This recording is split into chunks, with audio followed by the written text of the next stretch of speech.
can't beat airman. It's impossible no matter how many times you face this tornado. You can't. I don't know how it goes in English. All right. It's time to talk about the big game of the year. That's right, Wii Party. Wii Party. Oh, man. This Game is of the year. the game of the year. I thought Poke Park Pikachu's Adventure was a great game, and Rock of the Dead was fantastic, but Wii Party, man, blew my balls off. Matt, I'm going to Wii Party is in fact fun. I can tell you're also being facetious. You stole my joke, too, because, like, I didn't know you were actually going to do it, and when you said it's time to talk about the game, I was like, oh, man, I got to say Wii Party, and then you said it, like, you knew. I'm sorry. We got that hive mind thing going, and it just I know. it harms us sometimes. I'm It sorry, I stole backfires. your joke. Any dang ways. We could really actually talk about Wii Party unless nobody else wants to. I never played it. You could talk about it if you want. It's You could talk about the Pokemon game too. I can sum up both of them in one sentence. They're fun little distractions. If you have no other games to play, which obviously this year that is not true of anybody, you could find a little bit of enjoyment out of them both. But at the same time, if you have my family is, or the people that will actually play games with me here, are definitely more into the mini game type of games. Like before, we've only been really playing Mario Kart, and this is basically a re-envisioning of Mario Party because it's got mini games and it's got games and it's got other fun things you can do that are fun. It just lacks the charm of the Mario Party games. Well, the only thing it really lacks from Mario Party is Mario. Yeah, which is the selling point. In any case, Me Party is fun, and if you're, have like plumber phobia or something. yeah. Plumber phobia. I would not have gotten through the years of internet porn if I had plumber phobia. But anyway, moving on. Game of the year. Oh wait, no. My game of the year. Everybody's game of the year. Super Mario Galaxy 2. Oh boy, Super Mario Galaxy 2. You guys should start because I only. I'm shaking our heads at that last comment. What? About the porn? Ah, you all know it. But anyway, Super Mario Galaxy 2. Okay, let's start by saying that Super Mario Galaxy, the first one, blew me away. It was just above and beyond the best Mario game, the best platforming game I had ever played. It was amazing, so amazing, I played through it twice. I cared enough to beat it twice. I did too. And I want to say, a lot of people have always talked about how Mario 64 kind of defined every 3D game that came after it. And that's totally true. But I think the thing that Mario 64 did the most that Sunshine lacked was that when it came out, I was like, wow, I didn't know that it was possible to make a game like this. And I didn't have that same magic again with any video game until Mario Galaxy. I honestly thought to myself, wow, this is possible? We can do this? Technology exists that this game can be made? Yeah. And that's really saying a lot. And obviously I did not have that with Galaxy 2 for obvious reasons. Because it's a sequel. It's pretty much the same game. But at the same time, it manages to be better than the first game. Everything you love about the first game is back, full force. Okay, the controls are just as perfect. The power-ups are there. Mario is the same thing. You're in space. You're patrolling the galaxy, going from one unique level to the next. But then they just throw in just a couple of little things that just you notice, and that just makes it that much better of a game. There's Yoshi, obviously. You could use Yoshi, and that's a lot of fun. He's got his own little powers. He can run really fast when he gets a chili pepper, and he can inflate himself just like a balloon. He digs his tune. And I'm sorry, I apologize. and that's just a lot of fun stuff. There's that drill. There's the cloud suit where you can make your own platforms. Why it took this long for a Mario game to have be able to make your own platforms, I don't know.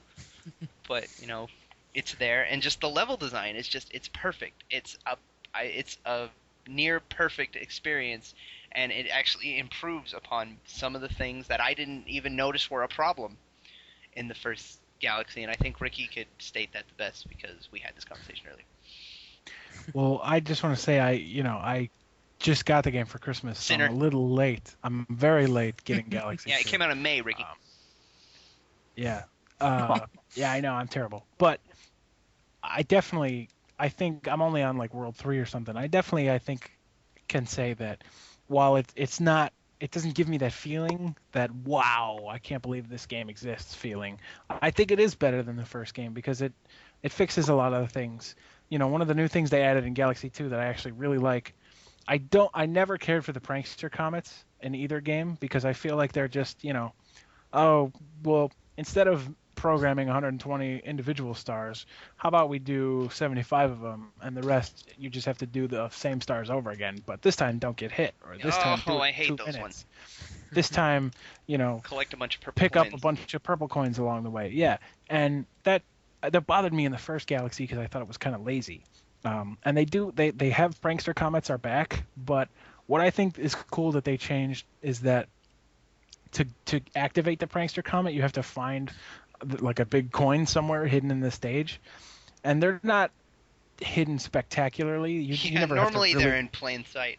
You never really have to go out of your way to search for them, but there's something to be said for, having to accomplish something before you can get the prankster comet. It's almost like, they're their own stars that you have to find. It's not quite like that, but it's better than it was before. I feel like it's a real improvement.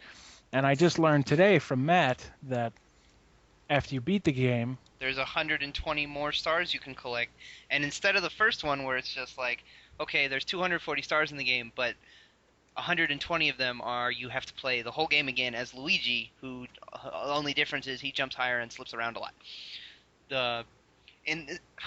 Sorry, excuse me. In this game, there's actually, once you get all 120 stars, which is normally when most people would just give up. They're all like, okay, are you hardcore?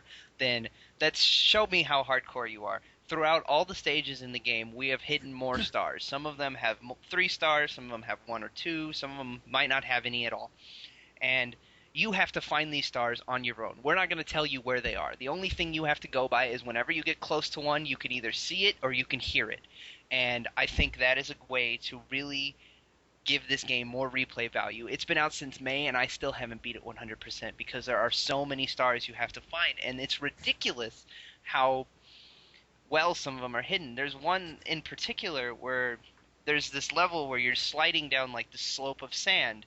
It's like a slide level. Mario's like, he's on his back and he's sliding down, and you steer him through the sand as the sand gets thinner and thinner and thinner, and eventually it becomes really hard to stay on. There's actually a part when you're going down that slide where you have to literally jump off to your death and hit a star. There's a hidden star where you would normally never think to look because, okay, down there is death. And I think that really adds a lot to this game that the first one didn't have. And I really give Nintendo props for that because when it was first announced, a lot of people, even though it was exciting, thought it would just be, more levels. It's like, oh, it's Mario Galaxy, you download content, But it actually is its own game, and it's actually a better game than the first one because of it. There's also Yoshi. Yeah, Yoshi. We mentioned you. We mentioned that. That's excellent. Personally, I like the way they do the overworld. Similar, Yeah. like the levels like similar to New Super Mario Bros. yes. It was just a lot cleaner and nicer to go around than having to walk like a mile, fly across a continent. Observatory. Yeah. Yeah. To get to a level, and that was just nice. It was a lot simplified. They simplified it. Yeah. I definitely appreciated that. I think I don't know if any of you viewers read the webcomic Brawl in the Family, but they did a review of Mario Galaxy, and they were joking about the fact that there's really no place to explore on like the Starship Mario in this game, but that they were okay with that because it wasn't like having to run across the entire game just to get to the first stage in Mario Galaxy. And I definitely agree with that. it's simultaneously kind of sad that there's no exploring on the hub, but it's also kind of awesome that you don't have to get lost and run around like a crazed maniac on the hub. You could just go to the stage and there's no nonsense, and I appreciated that, even though I haven't beat the game yet. It's definitely it's a simplistic approach, but it's a good approach. They handled it well. I liked it a lot, and I love all the like throwbacks to older Mario games. I love whenever Mario games reference other Mario games within them, like the throwback galaxy is amazing. Oh my god, I love that place. You get to this galaxy, it's like in, I don't know, the 5th world, maybe the 4th world, and it is an exact replica of Whomp's Fortress from Super Mario 64, and that was just, it was fantastic to see it. With updated graphics and orchestral music and all this goody goodness, yeah, you know. and a better And boss isn't there? fight. I'm not there yet, but I've seen it. And isn't there like, when you get to the boss and you think it's over, you like end up on the bottom of the planet or something? Yeah, Yeah. you have to There's fight like- him again. Yeah, like that's really cool. Somebody was thinking. I give them mad props for that. The one of the things that I really like is how they've oh gosh, this is hard to explain, but like I never find myself like, okay, both Galaxy games are kick your ass hard. In that good kind of way where you don't feel like you've been ripped off by bad controls or anything. But They're not just quite Donkey Kong Country. genuine hard. Right. But I find myself, I feel like lives are easier to come by in Galaxy 2. Well, there's like Maybe that's six. just There's me. like 6 of them on the hub alone. You can Exactly. Like if I'm ever close to running out of lives, I can just run around on the hub for 2 seconds and get 5, you know. And even beyond that, like there's the inside, you get that pipe that leads inside Starship Mario, and you get to like roll the dice. roll the dice. Yeah. You And can win like sometimes you 9. Yeah. And I kind of like that approach because, like, you know, the game is going to kick your ass, but it's not like you It's have impossible. an excuse to give up. Yeah, it's not like you can't just keep trying, you know. You're just like, well, I got to try again. Oh, God, I screwed up for the 100th time. I'm not out of lives yet. I might as well keep going. I love that. It's like There in was a Donkey Kong stage- Country where you Yeah, can there buy was as many balloons as you want. Exactly. There was a stage in Donkey Kong Country Returns where I died about 500 times, and I never ran out of lives. Like I was actually gaining lives because I was getting 100 bananas and there was a life somewhere along the way, you know. And like I think that's the way to do a challenging game where it's really hard, but it's not like It's not unfair challenge. Yeah. And I think I'm not very far in Galaxy 2 again, but I can already tell that it's a really fair, good level of challenge, and I'm really enjoying that. And there were missions in the first Mario Galaxy where I ran out of lives and was pissed off, you know. The stupid roll on a ball missions. I still hate those. Those are my back again, by the way. Yeah, those are all terrible. I like those. No way. They were terribly hard, but I liked them. They were terribly hard. Yes, they're terrible. I hate them. Worst part. And get good at the game. Hey, whoa, Kidding. whoa. Bite me. Just kidding. What did you guys... Josh, you and Don played it. Come on, say something. Talk. Yeah. I did talk. I said like I like the overworld. Oh, that's right. You did. Yeah. Okay, Josh, you talk. The challenge is good as well. Oh god, the later levels got like really challenging, and you know, like Ricky was saying, it's kick your ass hard, but it's not impossible.